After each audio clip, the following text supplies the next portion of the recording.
Hi, brothers and sisters. This is John Casilag, and welcome to Pathways of Hope. Today's gospel is taken from the sixth chapter of the book of Mark, verses 1 to 6. It continues where we left off from Mark 5 in the healing stories of Jesus.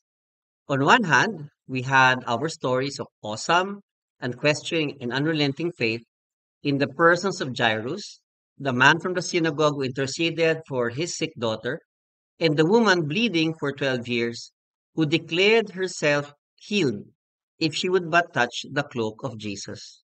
What a difference a chapter makes. The gospel picks up from Mark 5 to Mark 6, and in today's story, Jesus is back in his hometown of Nazareth, where he was raised 3 decades ago. Jesus, the son of Mary and the carpenter Joseph, was likely quite known by many people in the place, as estimates of the population was only about 400 or so people at the time of Jesus. The gospel reads, and I quote, "When the Sabbath came, he began to teach in the synagogue, and most of those who heard him were astonished." End of quote. The problem with their astonishment was that it led to doubt instead of belief.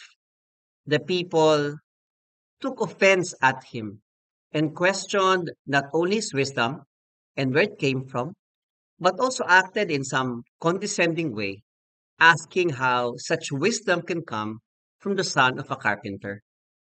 Instead of rooting for the hometown hero, his townmates, his kababayans, decided to throw Jesus under the bus.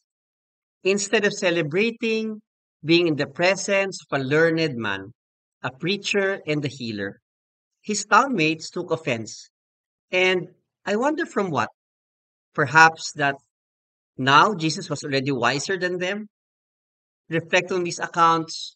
One thing stands out to me personally, my dear brothers and sisters, which I would like to share with you. More than anything else, people choose. People choose, and how they choose is dictated by whatever is in their hearts. Last week, Jairus and the bleeding woman's hearts were filled with desperation and a desire to have healing for a family member and themselves. And they chose to hang on to the hope of healing from Jesus. Yesterday, Thomas's heart needed proof that the living Jesus is really alive and chose only to believe when his hands would have touched his scars. Today, the hearts of the people from the hometown of Jesus were judgmental, condescending, and as some of our young people would say, nega, as in negative. Their unbelief astounded even Jesus. To he who chooses to believe, no miracles are necessary. To he who chooses not to believe, no miracles will ever be enough.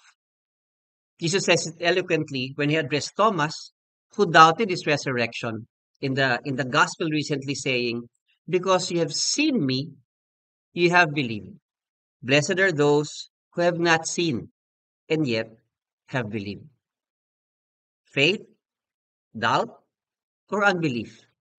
What's in your heart today, my dear brother, my dear sister?